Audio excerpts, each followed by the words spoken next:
In parts 1 and 2 of Let's Go Racing, BMW R NineT Racer, friend of Motorcycle.com Mike No put together a two-man race team made up of San Diego BMW owner Gary Orr and myself, Sean Matich, Mo's resident videographer. Ash Manelian, owner of AHRMA Motorworks, provided the R NineT I would be developing and racing alongside Gary in 3 rounds of the American Historic Motorcycle Racing Association National Series. The bikes proved capable enough to podium in the Battle of the Twins class, but were a little further from the frontrunners in the Sound of Thunder 2, when stacked against the lighter, more purpose-built, water-cooled machines. Boxer Team America's first race in the books, it's now time to head east to Utah Motorsports Campus. BMW. That's Battle of the Twins, Formula One. We got the Kramers in the singles class right behind him. Let's see who can get the whole shot. One board's up sideways. Green flag in front, the back. It's the 2-3 machine. Try to see it.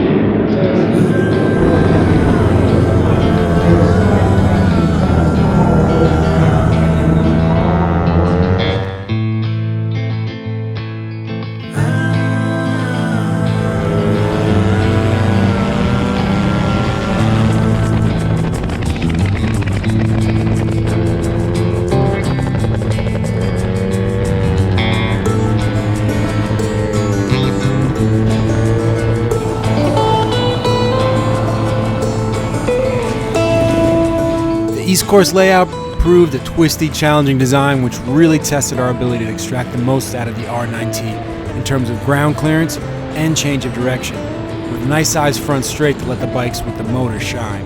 The facility was top-notch impressive. $1 million garages, sun-shaded roof decks and grandstands. UMC provides everything needed for a budding newbie all the way up to a top international team to stay focused on the task at hand. How would the pretty R NineT hold up against the competition? What would the new guys have to say about racing a bike not really engineered with racing in mind? Stick around to find out. All right, so we made it. We've gained 2 more bikes, 2 more boxers. We're here at Utah Motorsports Campus for the second round of AHRMA racing we're doing. We've got my good buddy, Mr. Ben Ahern, who when I told him about what we were doing, he's like, I want to try it. I just got an R NineT myself. Ben, much like Gary, his background, he's a current Wero racer, club road racing, and he normally races an RSV4. So yeah, this was a totally new experience for me. Yeah, so why don't we jump right into it? We'll talk about yesterday's racing. Today's Sunday. We already had 2 races yesterday. We got 2 more today. And we're going to have to run through this quick because they're probably going to kick us off a hot pit soon.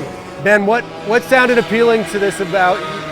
I've always wanted to get behind one of these things on a track. I bought this to try and make a Pikes Peak run at one point, and it was always my idea to build a race bike out of it. This is a lot of fun, first of all. I was blown away how much fun this is.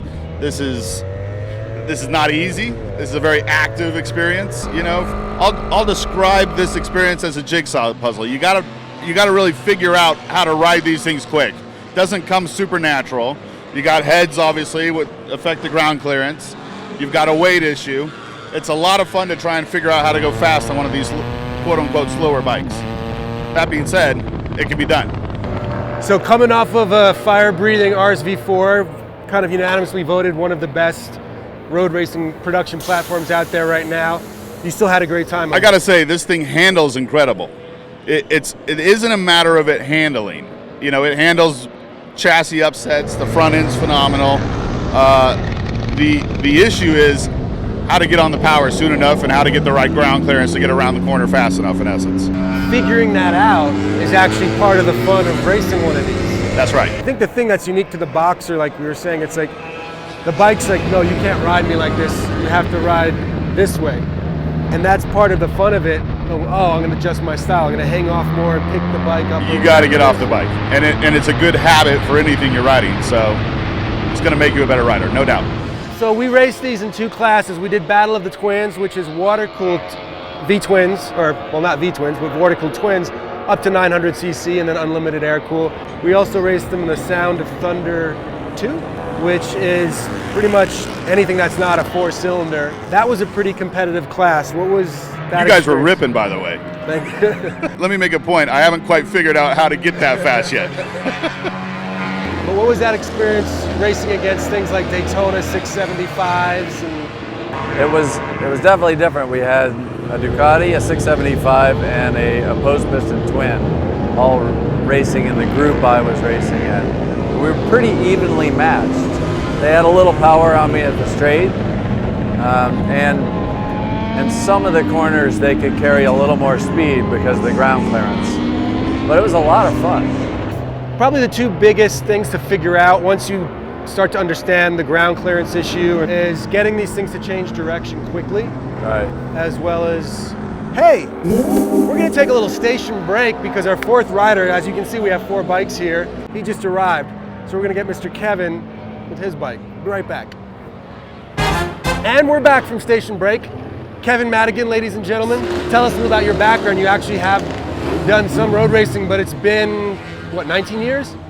Yeah. Been out on a racetrack? So it's been a long time. So what was it like being back on the racetrack? What was it like being back on an R19 Boxer?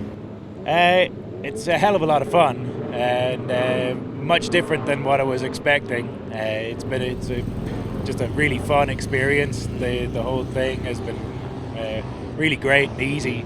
Riding the bike has been a way different thing. I've had to adjust a lot of things than riding a regular sort of S1000, something like that. It's what I own right now, so that's what I'm most used to. Certainly a change from that. And what was the biggest thing that jumped out at you about racing one of these?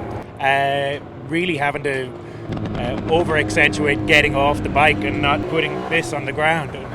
So you ended up running with the Sound of Singles for your... Sound of Thunder 3. Which is this lower displacement, like SV650s. Yeah, that's right. And then you also ran with us in Battle of the Twins as well. That's right, yeah. So it was a nice introduction. They looked at how we were doing in the practice and mock race and decided, okay, go with the Sound of Thunder 3, and that was great. You know, those guys are on it as well, so it's got to pick up the pace quite significantly and quickly.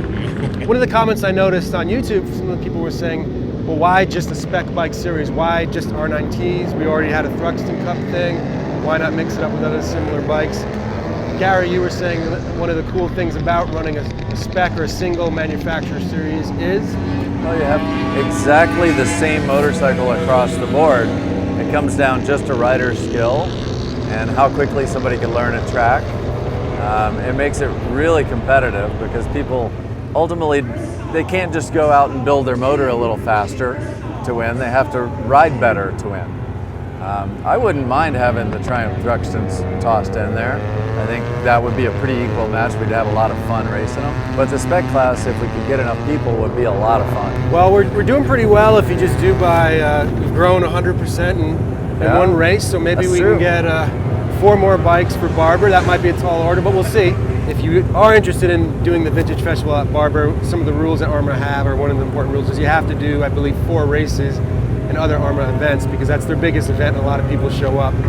And we're pretty excited to get to go down there. Are you gentlemen thinking of making it down there? Yeah, hopefully after the next 2 races here that allows me to qualify for Barber, and we're really looking forward to going down there and giving another shot there on really an iconic track. It'll be really a lot of fun. Ben, what are your thoughts? You gonna be able to join us? That's the hope. That's the plan. I think that the only thing that would make this more fun would be more cool people, honestly. This is a great group of people. We've had a lot of fun this weekend. I look forward to a whole season next year, and we need a few more people. Let's do it. And that reminds me of one other thing I wanted to ask you, actually, Ben. You currently are a We're Racer.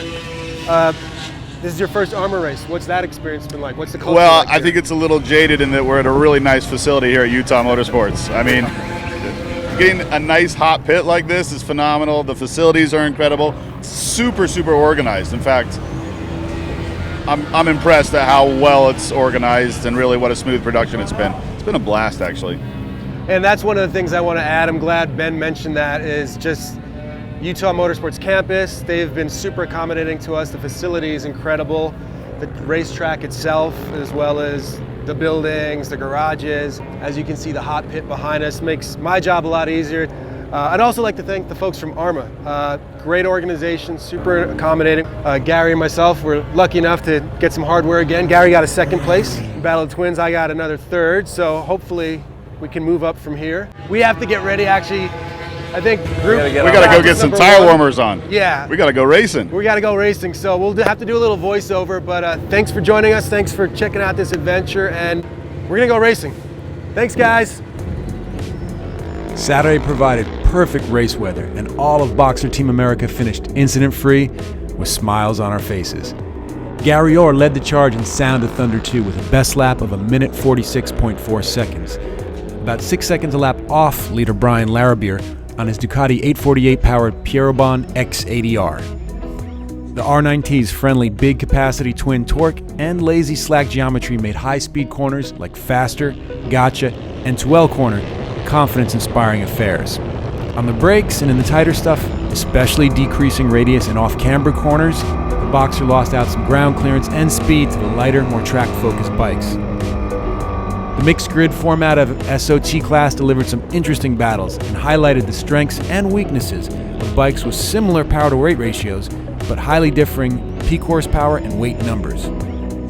I hope you enjoyed coming for the ride with us and learning that sometimes in racing, winning is not always about the fastest way to go in circles, but sometimes about having the most fun while going fast. Having said that, Boxer Team America has one more stop on our train in 2019 to try and get that elusive first win. Be sure and come back to Motorcycle.com for our final installment of BMW R NineT Racer, Let's Go Racing, at the Barber Vintage Festival. We might even have a few words of wisdom from Mr. R9T himself, Nate Kern, as well as tire talk from Metzler's road race manager, Oscar Solis. Thanks for watching, and obviously stay tuned for Barber.